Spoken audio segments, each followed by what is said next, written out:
Hello friends, welcome to MS kitchen. இன்றைக்கி நம்ம சேனலில் என்ன பார்க்க போகிறோம் அப்படின்னா, எக் மசாலா ரொம்ப ஈஸியாக டேஸ்ட்டாக ரெடி பண்ணலாம். வீடியோ திறந்து ஸ்கிப் பண்ணாமல் பாருங்கள். நம்ம சேனலில் நீங்கள் ஃபஸ்ட் டைம் பார்க்குறதா இருந்தால் சப்ஸ்கிரைப் பண்ணிடுங்க. கூடவே பக்கத்தில் உள்ள பெல் ஐக்கானை கிளிக் பண்ணி ஆள் கொடுத்துக்கோங்க. அப்போ தான் நான் வீடியோ அப்லோட் பண்ணுற நேரம் உங்களுக்கு சரியாக வந்துகிட்டே இருக்கும். வாங்க இப்போ நம்ம வீடியோக்குள்ளே போய் எப்படி ரெடி பண்ணலான்னு பார்க்கலாம். ஃபஸ்ட்டு நம்ம ஒரு கடாய் அடுப்பில் வச்சுட்டு அதை நல்லா ஹீட் பண்ணிவிட்டு தேவையான அளவு ஆயில் ஆட் பண்ணிக்கலாம். நான் வந்து நல்லெண்ணெய் தான் இதுக்கு ஆட் பண்ணியிருக்கேன். ஆயில் வந்து நல்லா ஹீட் ஆனதுக்கப்புறம் இது கூட வெங்காயம் ஆட் பண்ணிக்கோங்க. நான் வந்து பெரிய சைஸ் வெங்காயத்தில் 2 வெங்காயம் இது கூட ஆட் பண்ணியிருக்கேன். நல்லா அது வந்து குட்டி குட்டி பீஸாக கட் பண்ணிவிட்டு நீங்கள் ஆட் பண்ணிக்கோங்க. இப்போ நல்லா நம்ம இதை வதக்கிக்கலாம்.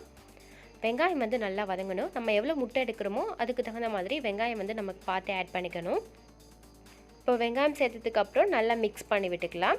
வெங்காயம் ஓரளவுக்கு செவந்ததுக்கப்புறம் இது கூட தக்காளி பழம் ஆட் பண்ணிக்கலாம். தக்காளி பழம் நான் ஒரே ஒரு தக்காளி பழம் தான் ஆட் பண்ணியிருக்கேன். அதையும் குட்டி குட்டி பீஸாக கட் பண்ணிவிட்டு இது கூட சேர்த்துருக்கேன். இப்படி சேர்க்குறனால அது வந்து சீக்கிரம் வந்து நல்லா வதங்கிடும். இப்போ தக்காளியும் சேர்த்தாச்சு. இப்போ நல்லா வதக்கிக்கலாம். தேவையான அளவு உப்பு நீங்கள் இது கூட ஆட் பண்ணிக்கோங்க. உப்பு சேர்க்குறதுனால இன்னும் கொஞ்சம் அது சீக்கிரம் வதங்கிடும். இப்போ நல்லா வதக்கியாச்சு. அடுத்து நம்ம இது கூட இஞ்சி பூண்டு பேஸ்ட்டு ஆட் பண்ணிக்கலாம். நான் வந்து ஒரு 1/4 ஸ்பூன் கிட்ட இது கூட இஞ்சி பூண்டு பேஸ்ட்டு ஆட் பண்ணிக்க போகிறேன்.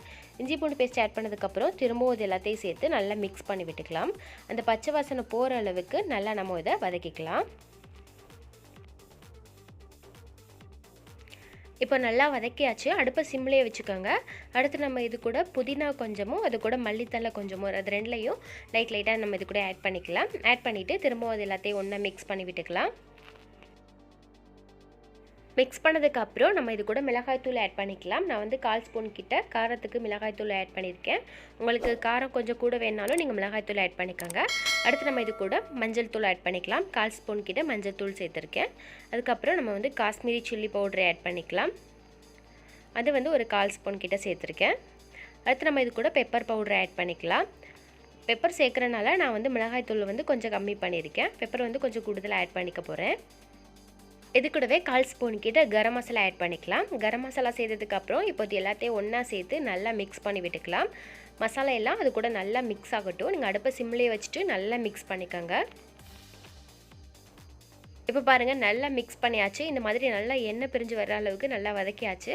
அடுத்து நம்ம இது கூட முட்டை ஆட் பண்ணிக்கலாம். நம்மளுக்கு எத்தனை முட்டை வேணுமோ அதுக்கு வந்து தகுந்த மாதிரி நம்ம முட்டை சேர்த்துக்கலாம். நான் வந்து இதுக்கு ஒரு 3 முட்டை சேர்த்துக்க போகிறேன். அடுப்பு சிம்லேயே தான் வச்சுருக்கேன். இப்போ 3 முட்டை நம்ம இது கூட ஆட் பண்ணிக்கலாம். முட்டை சேர்த்தாச்சு. சேர்த்ததுக்கப்புறம் கொஞ்சம் நேரம் நம்ம அப்படியே வச்சுக்கலாம். லைட்டாக வந்து இது கூட சால்ட் ஆட் பண்ணிக்கோங்க. அப்படியே வச்சுருங்க. அடுப்பை சிம்லேயே இருக்கட்டும். அப்படியே கொஞ்சம் நேரம் அப்படியே இருக்கட்டும். உடனே வந்து கிண்டிடக்கூடாது. இப்போ இது கூட திரும்பவும் நான் வந்து ஒரு 1/4 ஸ்பூன் கிட்ட பெப்பர் பவுடர் ஆட் பண்ணிக்க போகிறேன்.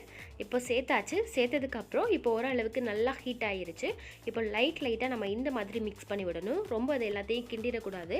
லைட்டாக இந்த மாதிரி மிக்ஸ் பண்ணிக்கிட்டே இருக்கணும். இப்போ பாருங்கள், ஓரளவுக்கு ஒன் சைடு நல்லா வெந்திருக்கும். லைட்டாக நீங்கள் வந்து அடுப்பை சிம்லேயே வச்சுட்டு இந்த மாதிரி மிக்ஸ் பண்ணிக்கிட்டே இருங்க.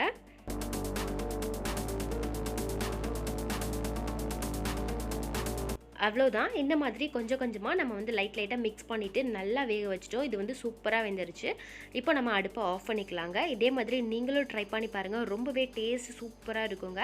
சப்பாத்திக்கு கூட நம்ம இதை வந்து சைடிஷாக வச்சு சாப்பிடலாம். அந்த அளவுக்கு இதோட டேஸ்ட் வந்து ரொம்பவே நல்லாயிருக்கும். நீங்களும் ட்ரை பண்ணி பார்த்துட்டு எனக்கு கமெண்ட் பண்ணுங்கள். நம்ம சேனலை நீங்கள் ஃபஸ்ட் டைம் பார்க்குறதா இருந்தால் சப்ஸ்கிரைப் பண்ணிடுங்க. கூடவே பக்கத்தில் உள்ள பெல் ஐக்கானை கிளிக் பண்ணிவிட்டு ஆள் கொடுத்துக்கோங்க. அப்போ தான் நான் வீடியோ அப்லோட் பண்ணுற நேரம் உங்களுக்கு சரியாக வந்துகிட்டே இருக்கும். தொடர்ந்து நம்ம சேனலுக்கு நீங்கள் சப்போர்ட் பண்ணிகிட்டே இருங்க. உங்களுக்கு இந்த வீடியோ பிடிச்சிருந்துச்சுன்னா லைக் பண்ணுங்கள், கமெண்ட் பண்ணுங்கள், உங்கள் ஃப்ரெண்ட்ஸ் அண்ட் ஃபேமிலி கூட ஷேர் பண்ணிக்கோங்க. ஓகே ஃப்ரெண்ட்ஸ், பாய். இதே மாதிரி இன்னொரு வீடியோவில் நம்ம மீண்டும் சந்திக்கலாம்.